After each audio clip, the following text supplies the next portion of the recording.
Hi hello அனைவருக்குமே வணக்கம். So இந்த வீடியோவில் நம்ம எதை பற்றி பார்க்க போகிறோம் அப்படின்னு பார்த்தீங்கன்னா, ஒரு தமிழக மக்களுக்கு அனைவருக்குமே ஒரு மிக மிக ஒரு முக்கியமான அறிவிப்பை பற்றி தான் இந்த வீடியோவில் நம்ம பார்க்க போகிறோம். அனைவருமே பார்த்தீங்கன்னா கூட்டுறவு வங்கி மூலமாக பயிர்க்கடன், நகைக்கடன் அனைவருமே பார்த்தீங்கன்னா வைத்து பணங்கள் நகைக்கடன் அனைத்துமே வாங்கியிருப்பீங்க. இதுக்கு தகுந்த ஒரு முக்கிய அறிவிப்பாக தான் பார்த்தீங்கன்னா, இப்போ தமிழ்நாடு அரசு பார்த்தீங்கன்னா, அறிவிப்பு கொடுக்க போகிறாங்க. இப்போ இன்னும் பார்த்தீங்கன்னா, ஒரு 8 மாத காலங்களாக தான் இருக்கு இல்லையா? 2026ல் சட்டமன்ற தேர்தல் வரப்போகுது. அதுக்கு தகுந்த அறிவிப்புகள் அனைத்துமே வெளியாகி வந்திருக்கக்கூடிய நிலையில் தான் பார்த்தீங்கன்னா, இப்போ இந்த கூட்டுறவு வங்கி மூலமாக வாங்கியிருக்கக்கூடிய நகைக்கடன் பார்த்தீங்கன்னா, தள்ளுபடி செய்வதாக தமிழ்நாடு அரசு பார்த்தீங்கன்னா, இப்போ திமுக உடைய அரசு அறிவிப்பு வெளியாகி இருக்கிறதாக பார்த்தீங்கன்னா, பெயர் பட்டியல் ரெடியாக ரெடி செய்திருக்கிறதாக ஒரு செய்தி வெளியாகி வருகின்ற நிலையில் தான் பார்த்தீங்கன்னா, இப்போ தமிழக மக்களுக்கு அனைவருக்குமே ஒரு மிக மிக மகிழ்ச்சியான செய்தியாக தான் இருக்குது. ஆனால் கூட்டுறவு பேங்க் மூலமாக நகைக்கடன் வாங்கியவர்களுக்கு அனைவருக்குமே ஒரு மகிழ்ச்சியான அறிவிப்பு கொடுத்துருக்காங்க. இந்த அறிவிப்பை பற்றி இந்த வீடியோவில் நம்ம முழுமையாக பார்க்கலாம். அதுக்கு முன்னாடி நம்ம சேனலுக்கு இப்போ தான் நீங்கள் முதல் முறையாக வந்திருக்கீங்க அப்படின்னா மறக்காமல் நம்மளுடைய சேனலை சப்ஸ்கிரைப் பண்ணி சப்போர்ட் பண்ணுங்கள். வாங்க வீடியோக்குள்ளே போகலாம். பார்த்தீங்கன்னா, ஏற்கனவே கூட்டுறவு வங்கி மூலமாக அனைவருமே பயிர்க்கடன் வாங்கிக்கிறீங்க இல்லையா? சிறு குறு விவசாயிகள் அனைவருமே பயன்பெறும் வகையில் தான் பார்த்தீங்கன்னா, கூட்டுறவு வங்கி மூலமாக அனைவருக்குமே பயிர்க்கடன், நகைக்கடன் அனைவருமே பார்த்தீங்கன்னா வழங்கிட்டு இருக்காங்க. இதன் அடிப்படையில் வைத்திருக்கக்கூடிய அனைவரும் சில பேரெல்லாம் பார்த்தீங்கன்னா கட்ட முடியாத இருக்கக்கூடிய சூழ்நிலைகள்லாம் இருக்குது. அவங்களுக்கெல்லாம் பார்த்தீங்கன்னா இப்போ தள்ளுபடி செய்ய போகிறதாக இப்போ அறிவிப்பு வெளியே இருக்குது. வருகின்ற சட்டமன்ற தேர்தலில் இந்த தேர்தலுடைய அறிவிப்பாக தான் இப்போ அமைச்சர் பெரியகருப்பன் அவர்களாம் பார்த்தீங்கன்னா பெயர் பட்டியெல்லாம் ரெடியாக வைத்திருக்கிறதாக ஒரு பரபரப்பாக ஒரு செய்தியாளர் சந்திக்கும் போது இந்த தகவல் கொடுத்துருக்காரு. அதனால் திமுகவுடைய தமிழகத்தில் திமுகவுடைய ஆட்சி அமைக்கிறதுக்கான இப்போ பார்த்தீங்கன்னா இந்த அறிவிப்பெல்லாம் வெளியே இருக்குது. ஆனால் மீண்டும் மீண்டும் பார்த்தீங்கன்னா இதில் நிற்கக்கூடிய அனைத்து அறிவிப்புகளும் வரப்போகுது. ஏடிஎம்கே என்னென்ன அறிவிப்புகளாக கொடுக்க போகிறாங்க. அவங்க இப்போ திமுகவுடைய அரசு வந்ததிலிருந்தே தான் பார்த்தீங்கன்னா நம்மளுக்கு ஏதாச்சும் 5 பவுன் நகையுடன் மட்டுமே தான் பார்த்தீங்கன்னா தள்ளுபடி செய்யப்படும் அப்படிங்கிற மாதிரி முதல்வர் ஸ்டாலின் அவர்கள் அறிவிப்பு கொடுத்துருந்தாரு. அதுக்கு முன்னாடியெல்லாம் பார்த்தீங்கன்னா அனைத்துமே எவ்வளோ கடன் வாங்கியிருந்தாலும் அனைத்துமே தள்ளுபடி அப்படின்றது தான் ஒரே பேச்சாக சொல்லுவாங்க. ஆனால் இருந்தாலும் இப்போ இதிலிருந்தே 2001 பார்த்தீங்கன்னா ஒரு மிகப்பெரிய மாற்றங்களாக மாறி இருந்தது.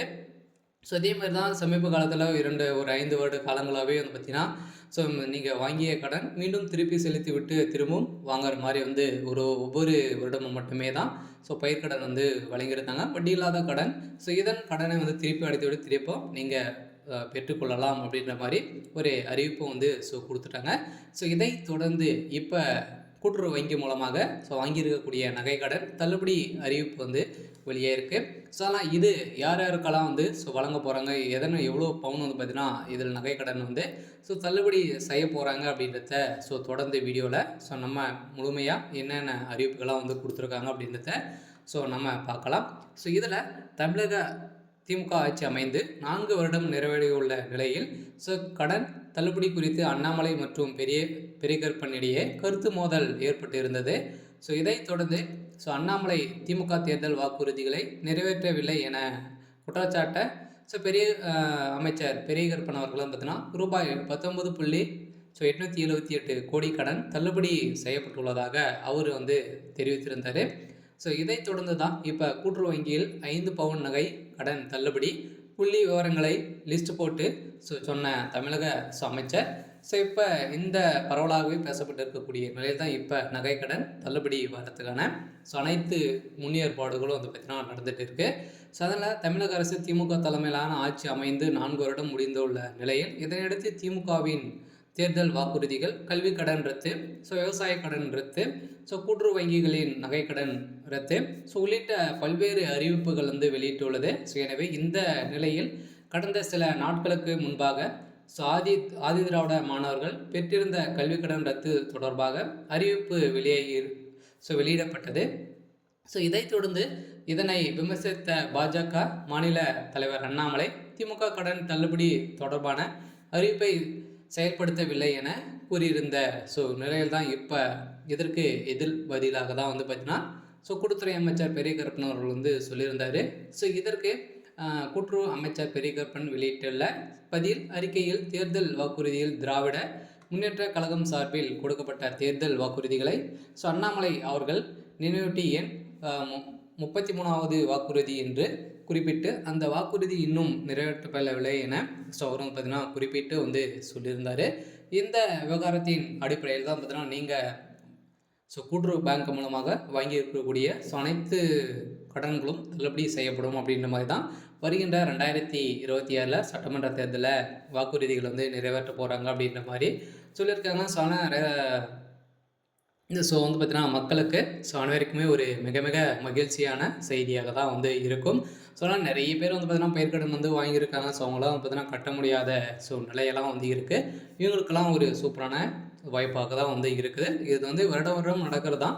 இருந்தாலும் சமீப காலத்திலேருந்து வெளியே சில மாற்றங்கள்லாம் வந்து செய்யப்பட்டிருந்தாங்க. இதற்கு கூட்டுறவுத்துறை அமைச்சர் பெரிய கருப்பன் வெளியிட்டுள்ள பதில் அறிக்கையில் தேர்தல் அறிக்கையில் திராவிட முன்னேற்ற கழகம் சார்பில் வெளியிருந்த குறிப்பில் தான் பார்த்தீங்கன்னா இது வந்து சொல்லியிருக்காங்க.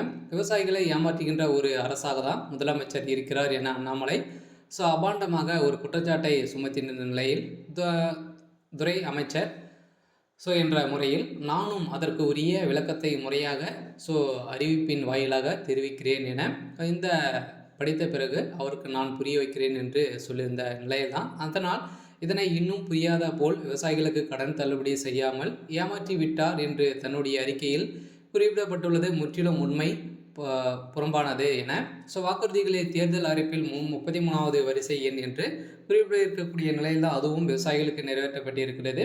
குறிப்பாக பயிர்க்கடன் ரூபாய் 110 கோடி மதிப்பில் தள்ளுபடி செய்யப்பட்டுள்ளது என, அது மட்டும் இல்லாமல் 5 பவுன் நகை குறைவாக வைத்திருக்கக்கூடியவர்களுக்கும் தள்ளுபடி வழங்கப்பட்டிருக்கு அப்படின்ற மாதிரி தான் அவர் குற்றச்சாட்டு இருக்கக்கூடிய நிலையில் இதன் அடிப்படையில் தான் இப்போ ஒரு சமீப காலத்தில் போகாமவே வெடித்திருக்கு. இதெல்லாம் வருகின்ற சட்டமன்ற தேர்தலில் நகை கடன், பயிர்க்கடன், என்ன கடன் நீங்கள் வந்து வாங்கியிருக்கீங்க அப்படின்றத அனைத்து நீங்கள் பேங்க் மூலமாக வாங்கியிருக்கக்கூடிய மாணவர்களினுடைய கடன் அனைத்துமே பார்த்தீங்கன்னா கல்வி கடன் அனைத்துமே ரத்து செய்யப்படும் அப்படின்ற மாதிரி தான் இப்போ திமுகவுடைய வாக்குறுதி வந்து வரப்போகுது.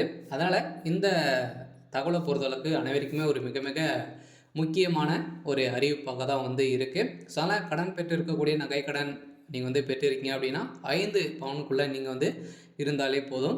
உங்களுக்கு வந்து பார்த்தீங்கன்னா இந்த நகை கடன் தள்ளுபடி செய்யப்படும். இதில் பெயர் பட்டியல் வந்து வெளியிட போகிறாங்க. யார் யார் வந்து இதில் எலிஜிபிள் அப்படின்றத அவங்களுடைய கூட்டுறவுத்துறை மூலமாக நீங்கள் வந்து பார்த்தீங்கன்னா தெரிஞ்சு கொள்ளலாம். சரி, ஓகே. எனக்கான அப்டேட் வந்து இதுதான். மறக்காமல் நம்மளுடைய சேனலை சப்ஸ்கிரைப் பண்ணி சப்போர்ட் பண்ணுங்கள். தேங்க்யூ.